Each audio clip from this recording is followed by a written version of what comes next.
Welcome to the Daily Health Hack, your source for quick and effective tips to boost your well-being. In just 10 minutes each day, we'll share simple hacks for nutrition, fitness, and mental wellness. Join us to empower your health journey. Let's dive into today's hack. It's not every day a diabetes medication becomes a cultural phenomenon, but here we are with Ozempic. It certainly grabbed the public's attention. Yeah, for sure. And for good reason. Absolutely. And while a lot of people associate it with weight loss, we're going to start with the kind of fascinating mechanism that makes Ozempic, well, tick. We've got excerpts from Ozempic, Benefits and Dangers, a comprehensive review with scientific support ready to unpack. So let's talk GLP-1. GLP-1, or glucagon-like peptide 1, it's a naturally occurring hormone, actually, in our gut.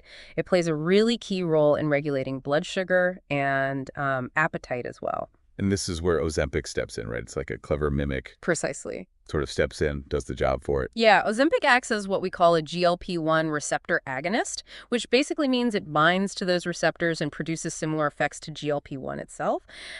This can then stimulate insulin release, when blood sugar spikes, and conversely reduce glucagon, which is the hormone that actually increases blood sugar. So it's like a two-pronged attack on high blood sugar. No wonder it's so effective for type 2 diabetes. But the weight loss aspect, that's what has really captured the public imagination, hasn't it? Yeah, and the reason for that kind of ties back to GLP-1's role in, appetite regulation. So GLP-1 also slows down how quickly our stomachs empty a process known as gastric. Emptying this means food stays in your system for longer, leading to that, feeling of fullness and ultimately reduced appetite. Interesting. So it's not just about willpower then. Ozempic is actually working on like a physiological level. Now, Our research mentioned some clinical trials that really showcase this effect, like the STEP program, which yielded remarkable results.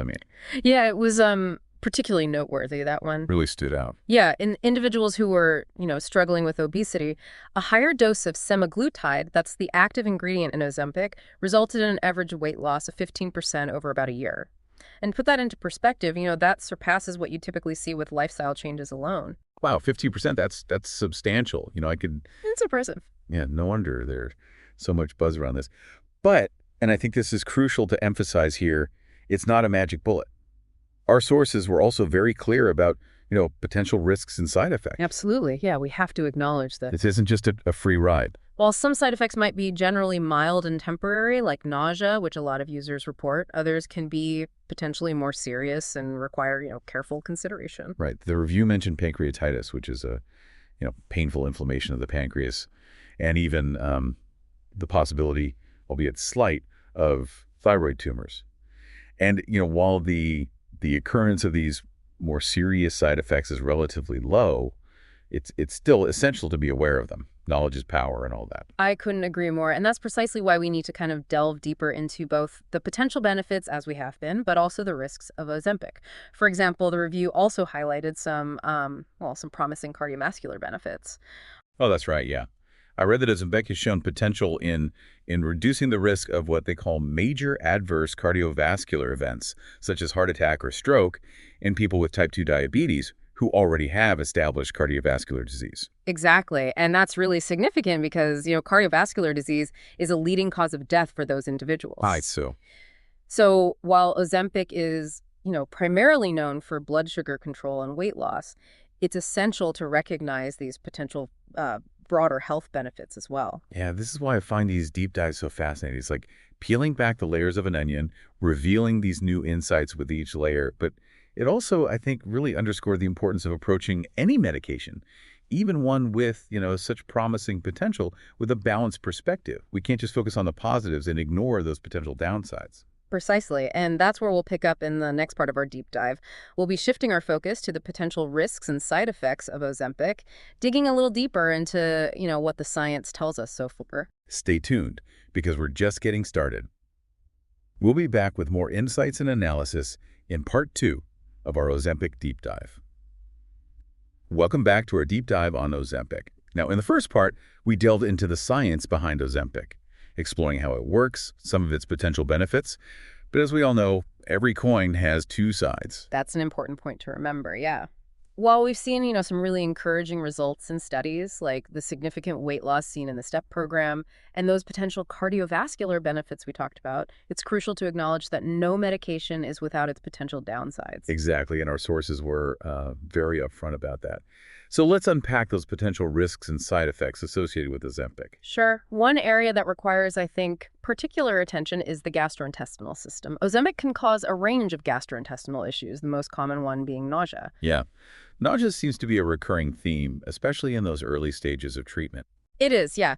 The good news is that for many people, the nausea tends to, subside over time as their body adjusts to the medication. However, some individuals may experience more, I guess, persistent or even severe nausea, which can be, well, quite debilitating.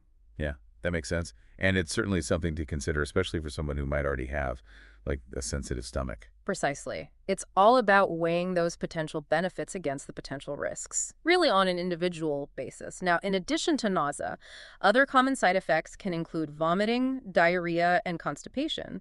Again, these tend to be more prevalent at the beginning of treatment and often lessen over time. So it sounds like those early weeks or even months might be a bit rough for some folks as their body adapts. That's a fair assessment, yeah. And it kind of highlights the importance of, really open communication with your doctor. If side effects are severe or they just don't improve, there might be adjustments to the dosage or even the treatment plan that can help. Yeah, it's a good reminder that this isn't a set it and forget it kind of medication.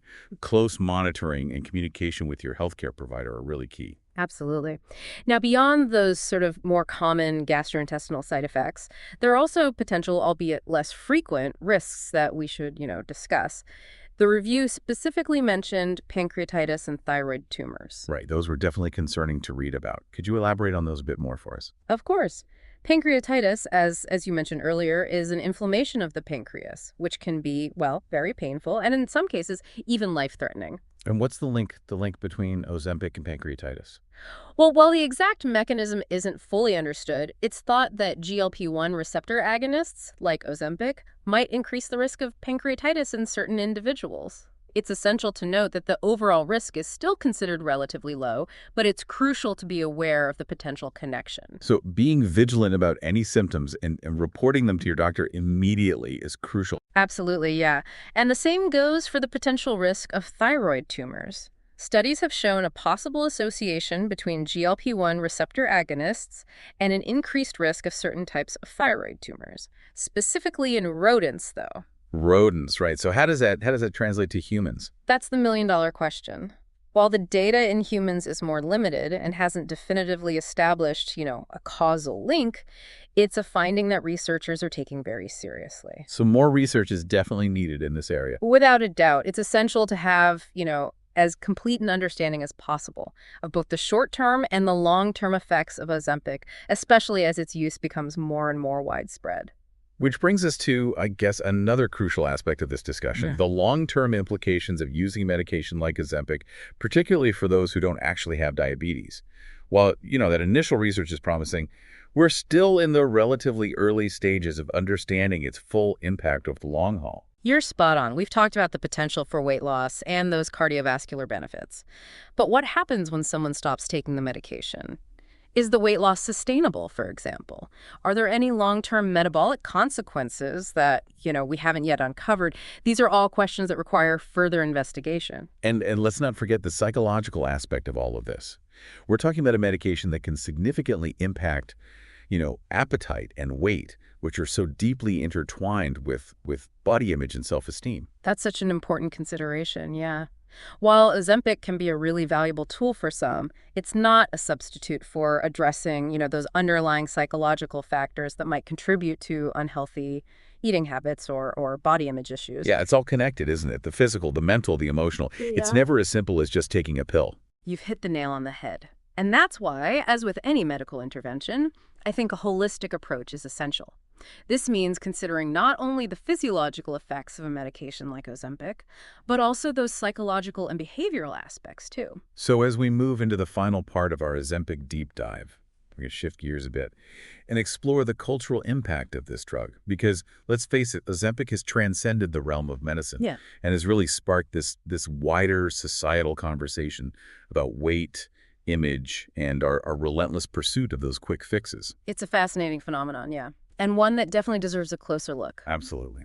Stay with us as we unpack the cultural significance of Ozempic and what it says about our relationship with health and body image in the 21st century. Welcome back to the final part of our Ozempic deep dive. We've covered the science, we've talked about the potential benefits and the risks, but as we kind of hinted at earlier, this medication has become, well, it's become much more than just a treatment. It's almost sparking a cultural conversation these days, wouldn't you say? Absolutely. Yeah, it's really interesting how Ozempic has moved beyond just the medical world and kind of entered the social sphere. It's almost like a mirror, I think, reflecting our complex relationship with with weight and body image in today's society, isn't it? Yeah, it's like this medication has it's tapped into this deep-seated desire that I think a lot of people have for a quick fix, a way to achieve those often elusive, societal ideals of thinness. Yeah, and that's where things get really interesting from like a sociological perspective, I mean, we are constantly bombarded with images of the ideal body type, and this can create immense pressure to conform, often leading to unhealthy behaviors and really unrealistic expectations. And social media, I mean, it only amplifies all of that, right? It's like every scroll through your feed is just another opportunity to compare and contrast, to feel inadequate. Exactly. Yeah. Platforms like TikTok, for example. I mean, while they can be amazing sources of information and community, they also contribute to this pressure cooker environment, don't they? You see all these influencers showcasing their Ozempic journeys, but, often presenting a very curated and potentially misleading view of the medication and its actual effects. Yeah, it's that curated aspect that I find the most concerning, I think, because while these posts might come across as, empowering or inspiring, they don't always capture the full picture, do they? The potential downsides, or even just the fact that what works for one person might not necessarily work for another. That's such a key point. It's about individual needs and responsible healthcare, not just following the latest trend. And it raises, I think, some pretty big ethical questions about the role of social media in shaping, people's perceptions of health and even promoting medications for purposes that are beyond their intended use. Yeah. It's almost as if we've medicalized a social issue in a way, instead of actually addressing the root causes of body image issues or creating a more inclusive definition of beauty. We reach for a pill. That's a really thought-provoking perspective, and it speaks to the importance of having these broader conversations, I think, about health, about body image, and just the pressures that we all face in a society that's so obsessed with appearance. Well said, because ultimately it's about more than just, the number on the scale, isn't it? It's about, your overall well-being, mental and physical health, and having a healthy relationship with your body. I couldn't agree more. And while Ozempic might have a role to play in some individuals' health journeys, it's crucial to remember that it's not a magic bullet and should always be used responsibly and in close consultation with a healthcare professional. Yeah, as we wrap up this deep dive on Ozempic, I think the biggest takeaway for me is the importance of informed decision making. We can't just rely on social media snippets or catchy headlines. We need to dig a little deeper, consult with experts, and really weigh those potential benefits and risks. And never be afraid to ask questions. The more we understand about, the medications that we're putting into our bodies, the better equipped we are to make choices that really align with our own individual health needs and values. Couldn't have put it better myself. So keep those questions coming. Stay curious. Until next time, happy diving.